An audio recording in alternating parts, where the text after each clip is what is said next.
Sejumlah kepala daerah temui Komisi 10 DPR RI sampaikan keluh kesah perekrutan P3K. Komisi 10 Dewan Perwakilan Rakyat atau DPR RI ini menggelar rapat dengar pendapat RDP dengan sejumlah kepala daerah di Indonesia. Untuk agendanya yaitu membahas perekrutan pegawai pemerintah dengan perjanjian kerja. Hai sobat-sobat TPM dimanapun berada, welcome back to my channel TPMDS, informasi terbaru terkait dengan P3K Guru.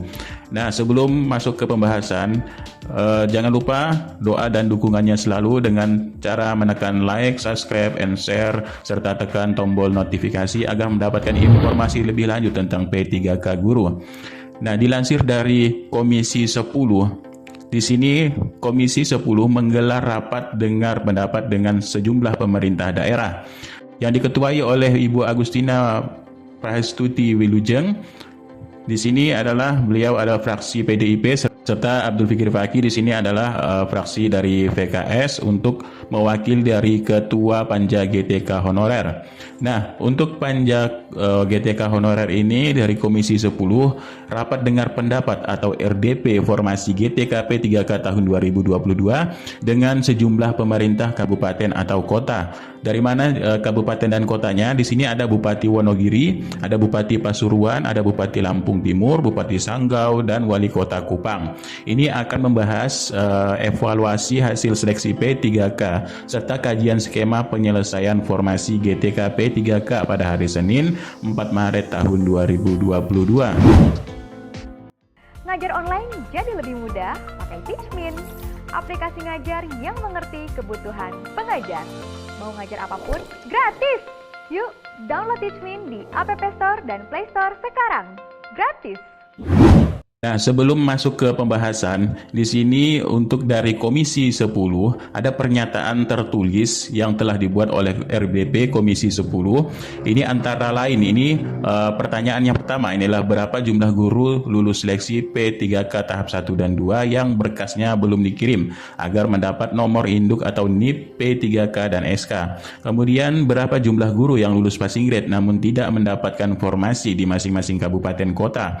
Kemudian apa dampak yang timbul jika seluruh guru dipenuhi dengan gaji dan tunjangan dari pemerintah. Yang pertama, dampak bagi kegiatan Pemda secara keseluruhan. Kemudian dampak terhadap sekolah yang masih memiliki guru honorer dan kekurangan guru.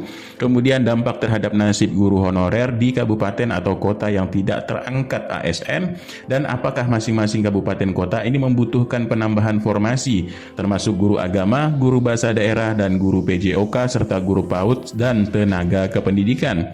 Yang kelima, ini ada apakah Anda sudah Yang kelima, apakah sudah ada guru dari kabupaten dan kota Bapak Ibu yang mendapatkan SK dan bagaimana masa berlaku SK tersebut? Kemudian dalam proses kegiatan pelaksanaan program ini apakah ada dananya? Nah, itulah terkait dari RDP dari Komisi 10. Nah, RDP ini disambut baik oleh RDP ini disambut baik oleh seluruh kepala daerah, termasuk dari kepala daerah Wonogiri yang menyatakan di sini jumlah dari hasil seleksi tahap 1 dan jumlah hasil seleksi dari tahap 2. Dan beberapa yang telah mengabarkan dari yang memenuhi passing grade, kemudian yang tidak memenuhi passing grade, kemudian tidak lulus TMS dan sisa formasi. Ini dari Kabupaten Wonogiri terdapat banyak juga formasi yang belum terisi. Nah, yang belum lulus seleksi juga ada tahap 2 di sini. Ada beberapa dari guru agama Islam, ada guru bahasa Indonesia, ada guru bahasa Inggris, ada guru BK, guru IPA, serta guru kelas, serta guru matematika, PJOK, serta guru prakarya. Nah, di sini untuk kebijakan anggaran, nah ini dijawab dari rapat RDP tadi adalah kebijakan anggaran Pemda dalam pengangkatan guru honorer menjadi P3K. Nah, salah satunya dari Pemda Wonogiri ini telah menganggarkan pengangkatan GTK menjadi ASN P3K melalui APBD tahun 2022. Ini sebesar 175 triliun ya. Nah, ini sedangkan perhitungan dari DJPK ini sebesar 153 triliun. Ini alokasi dana DAU tahun 2022 tidak mengalami kenaikan. Bisa dilihat dari skemanya dari 2017 sampai 2020 ini tidak mengalami kenaikan yang signifikan, kata dari Pemda Wonogiri. Nah, selain itu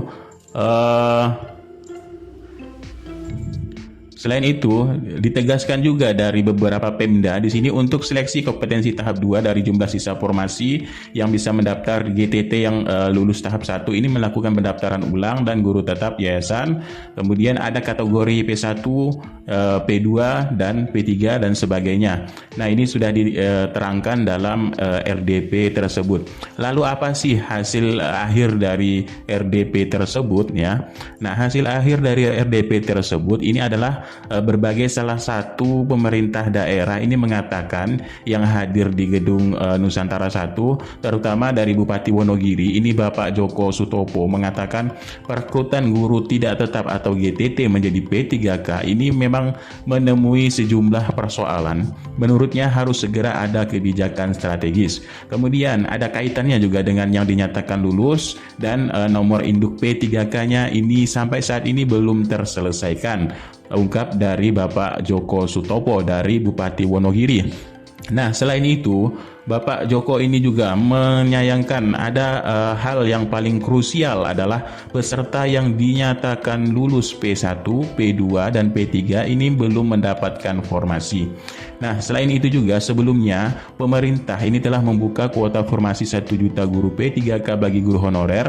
Jadi Mendikbud ini mengatakan pembukaan seleksi P3K ini merupakan upaya pemerintah untuk menyelesaikan masalah kekurangan guru dan kesejahteraan guru dari berbagai daerah. Jadi kata Bapak Menteri Nadiem Makarim, jadi diberikanlah kesempatan yang adil demokratis bagi semua guru honorer untuk bisa menjadi P3K. Guru honorer ini tidak lagi harus antri menjadi P3K dan tidak ada batasan usia ikut seleksi, kata Bapak Menteri Nadiem Anwar Makarim. Nah, selain dari RDP tersebut kesepakatannya pemerintah daerah akan terus mendukung untuk menjadikan guru honorer menjadi ASN P3K. Jadi pemerintah daerah yang hadir dari pemerintah daerah Bupati Wonogiri, Bupati Pasuruan, Bupati Lampung Timur, Bupati Sanggau serta Bupati Kupang ini bersedia jika memang benar-benar ini final untuk penyelesaian guru honorer asalkan dananya memang betul-betul tersedia. Karena di sini kata Bupati Wonogiri di sini terdapat dana anggaran DAU yang tidak mengalami kenaikan secara signifikan. Jadi kalau DAU-nya bisa naik ya di sini katanya ini semuanya akan siap untuk menjadikan honorer yang tersisa ini menjadi ASN P3K pada tahun 2022 dan siap mendukung para honorer untuk menjadi ASN. Nah, selain itu dilansir dari BKN, untuk penetapan NIP P3K guru tahap 1 ini sudah di atas 80% katanya. Jadi SK-nya ini malah ada yang minim dicetak. Jadi Badan Kepegawaian Negara BKN ini mempercepat proses penetapan P3K guru tahap 1. Sampai 1 April ini tercatat 115 P3K yang sudah diterbitkan NIP P3K-nya.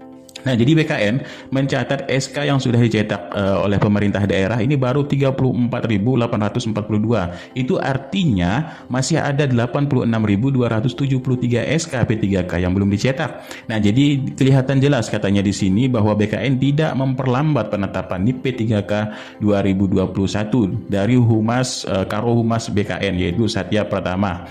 Nah, dia juga mengungkapkan usulan penetapan NIP P3K guru tahap 1 yang masuk ke BKN ini sebanyak 151.208. Nah, selain itu juga BKN ini telah menetapkan 80% lebih atau 121.105 NIP P3K. Jadi sesuai aturan kata dia ketika NIP P3K ini sudah diterbitkan BKN masing-masing, jadi instansi daerah masing-masing ini mencetak SK P3K dalam waktu maksimal 30 hari.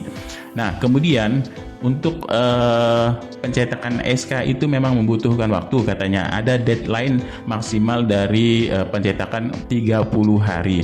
Jadi Satya kembali menyatakan ini pemrosesan penetapan NI P3K ini kita sudah usulkan katanya.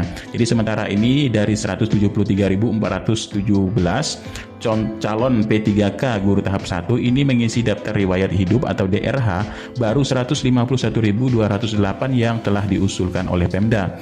Jadi kata pihak BKN ada sekitar 22.209 calon P3K guru tahap 1 yang belum diusulkan Pemda. Jadi dengan demikian, bila calon P3K guru yang bertanya-tanya mengapa NI P3K-nya belum terbit, maka Satya ini menyarankan untuk ya mengecek ke Pemda masing-masing apakah sudah mengusulkan NIP atau tidak. Nah, kemudian tidak akan mungkin katanya BKN ini katanya di sini tidak akan mungkin BKN ini lama-lamain kalau tidak ada usulan yang masuk, bagaimana BKN bisa memprosesnya. Kemudian selain itu juga terungkap sejumlah 104 calon P3K guru tahap 1 yang mengundurkan diri. Terdapat juga 105 status yang BTL atau berkas tidak lengkap dan 18 yang tidak memenuhi syarat atau TMS. Nah, jadi diketahui sampai 1 April BKN telah menetapkan sekitar 97.381 NI CPNS dan 121.105 NI P3K guru tahap 1 dan 27.338 NI P3K guru tahap 2 dan 11.434 NI P3K non guru. Nah, begitulah informasi P3K untuk hari ini. Mudah-mudahan ini sedikit membawa manfaat bagaimana kelanjutan dari P3K guru tahun 2022. Sekian, terima kasih. Billahi taufiq wal hidayah. Wassalamualaikum warahmatullahi wabarakatuh.